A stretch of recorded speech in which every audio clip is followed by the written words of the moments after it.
السلام عليكم. غادي ندوي على اخر مستجدات فريق الوداد الرياضي. فالمحكمه الرياضيه طاس حكمت لصالح اللاعب بابا توندي ب 534 مليون اللي خصو يديها فريق الوداد الرياضي. فطبعا الوداد الرياضي سام في الحكم ديالو في هذه القضيه هذه. فطبعا بحال هاد المشاكل هادو فخصهم يتحلوا وديا ما بين الرئيس واللاعب والوكيل الاعمال ديالو، على الاقل تجلس معاه وديا وتفكر معاه العقد وديا، تفسخوا معاه ودي معاه واحد القيمه مثلا ديال 100 ولا 200 مليون تاديها له، حسن من انه ما يمشي للمحكمه ويرفع لك الدعوه مثلا في الطاس يولي داك المبلغ اللي غادي يتادى تيولي في جوج، يعني غادي تولي تضاعف المبلغ اللي تتكون مثلا غادي تجلس مع وديا.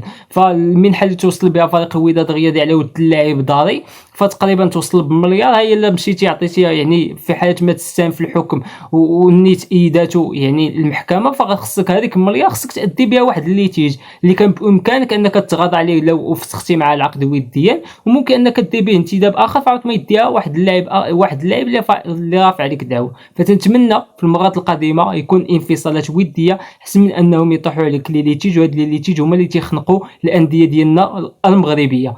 طبعا فريق الوداد الرياضي لحدود الساعه فالميركاتو ديالو نقدو نقولوا يعني ماشي ميركاتو في المستوى، فكان التعاقد مع كل من المهدي مفتاح، نبيل مرموق، وكذلك كريم ايت محمد، وكذلك عسال، وكذلك ايوب بوشا. فاحنا ما تنقصوش من قيمه اللاعبين الحاليين اللي تعاقد معهم فريق الوداد الرياضي، ولكن جل هاد اللاعبين تيلعبوا على المستوى الدفاعي من غير المهدي مفتاح اللي حارس مرمى. فطبعا فريق الوداد الرياضي فخصو يزكي التركيبه البشريه ديالو. فمثلا خصك تقلب على 10 مثلا اللي يكون في عوض الحسوني في حاله ما يعني الحسوني الموسم المقبل تراجع عن مستوى، على الاقل انه يكون مع لاعب اللي يعوضو يعني يكون هو صانع العاب ديال فريق الوداد الرياضي. كذلك على المستوى الهجومي ما عرفتيش واش الصامبو غادي تخليه يمشي للخارج وتستافد منه ماديا ولا تخليه معاك وتزيد له يعني في القيمه ديال العقد ديالو، واش ممكن انك تقلب على مهاجم اخر وتجيبو الفقه ديالك لحدود الساعه. كذلك مصير المدرب فهو مجهول، واش غادي يكون الانفصال ديالو من بعد المقابله ديال الديربي في نصف النهائي ديال كاس العرش اللي غادي تجرى يوم الاحد المقبل على الساعه 5 مساء لحدود الساعه كلشي مبهم. ففريق الوداد الرياضي وصل لواحد المرتبه اللي عاليه وهو الثاني حاليا على المستوى الافريقي خلف الاهلي المصري، فخصو يبقى محافظ على نفس المرتبه ديالو، يعني على الاقل تحاول دير انتدابات في المستوى اللي يرضيو الجمهور وكذلك ترضي الفقه ديالك. فطبعا فريق الوداد الرياضي حاليا ما غاديش الجمهور ديالو يسمح لك بان فريق الوداد الرياضي يولي يخرج لك من دور المجموعات ولا يولي عاوتاني على المستوى الدوري احترافي تحت المركز الثالث او المركز الرابع، او يعني على الاقل خص الهيكله ديال الفريق تبقى مستمره، على الاقل داك العمود الفقري ديال الوداد الرياضي بقى كاين. فعلى المستوى حراسه المرمى ما عندكش فيها اشكال، فانت حاليا تعاقدتي مع المهدي مفتاح، عندك كذلك مطيع وكذلك عندك رضا التكناوي. فعلى المستوى حراسه المرمى عندك خيرات يعني الحراس اللي كاينين، على المستوى الدفاعي عندك بزاف ديال اللاعبين وخيارات موسعه، كاين العملود، كاين كذلك ابو الفتح،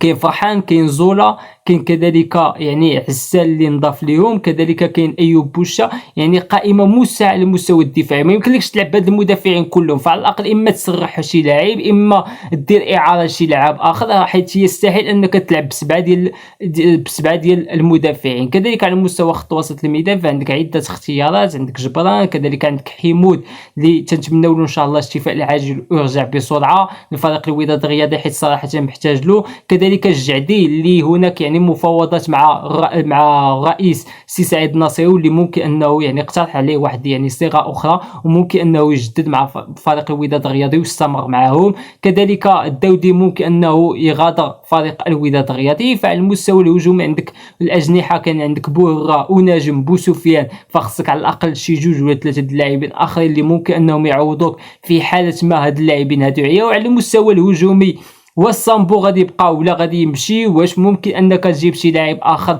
افريقي اللي ممكن انه يقدم الاضافه لفريق الوداد الرياضي؟ فحتى لهذا الشيء فحدود الساعه مازال ما كاين حتى شي حاجه وكاين غموض تام على حول يعني الانتدابات ديال فريق الوداد الرياضي. فحاليا ما بقى والو للموسم الجديد يبدا. فاحنا غدا غادي يكون 1 شهر 7، يعني من هنا النهايه ديال يعني في السيمانه الاخيره من شهر 8 غادي تبدا انطلاقه البطوله. فيعني ما بقاش بزاف، بقات شهر و15 يوم وغادي يبدا عاوتاني الدوري عفوا غادي يبدا الدوري الاحترافي، فعلى الاقل خصهم يكون عندك لاعبين في المستوى اللي ممكن انهم ينافسوا لك على الدوري. وكذلك عندك استحقاقات قادمه، اللي استحقاقات مهمه، من بينها يعني كاس السوبر الافريقي اللي غادي يتجرى هذا العام، وغادي تكون يعني النسخه الاولى اللي غادي يشارك فيها فريق الوداد الرياضي. فعلى الاقل انك خصك توصل يعني النهائي او نصف النهائي، حيت فيه مبالغ ماليه مهمه اللي ممكن انها ترجع على خزينه النادي يعني مزيان. كذلك عندك عصبه الابطال الافريقيه، فما يمكنش يتعاود السيناريو ويتكرر السيناريو ديال السنه الماضيه السنه هذه. فلا يعقل ان الفريق الوداد الرياضي ما يديرش تعاقدات في المستوى. البنك البدلاء ما يكونوش فيه لاعبين اللي ممكن انهم يعوضوا اللاعبين الاحتياطيين. كذلك ما يمكنلكش على انك تخسر القاب بحال اللي وقع يعني هذه السنه هذه. فريق الوداد الرياضي خسر 2 الالقاب في ظرف يعني اسبوع، خسر نهائي مع يعني الاهلي المصري، وكذلك خسر مقابله اللي كانت بامكانها ممكن انها كانت هي المقابله ديال اللقب مع حسنيه اكادير. فطبعا فريق الوداد الرياضي خصو يعيد النظر. كذلك المكتب المسير يحاول على انه يسوي الوضعيه، هذه الوضعيه المدرب، وكذلك الانتدابات اللي ممكن انهم يديرهم، واللي باش فريق الوداد الرياضي يدير واحد المعسكر اللي ممكن ان هناك يكون انسجام ما بين اللعابه، خصوصا انها تبعك البطوله العربيه في نهايه هذا الشهر هذا. غادي تنطلق المواجهه الاولى غادي تكون مع السد القطري. فطبعا فريق الوداد الرياضي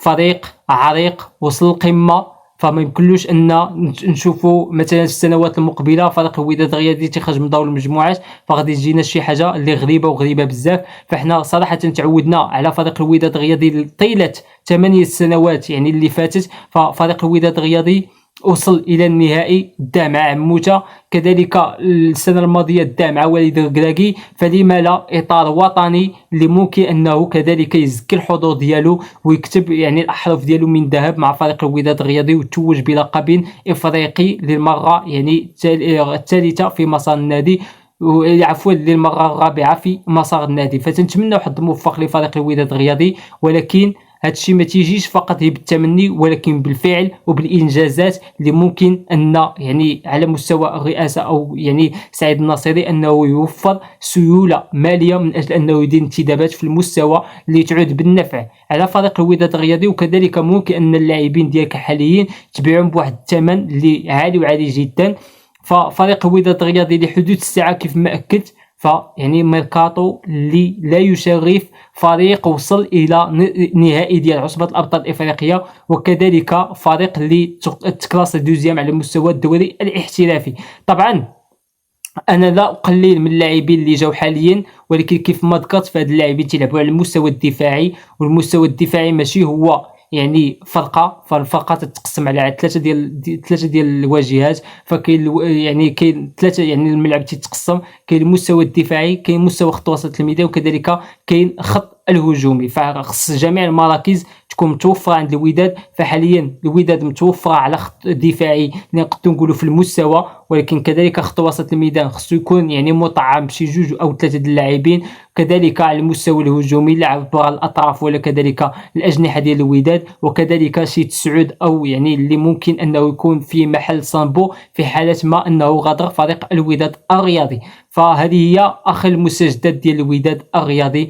فما بقى لي الا نشكركم ونقول لكم يستودعكم الله، والسلام عليكم ورحمه الله تعالى وبركاته.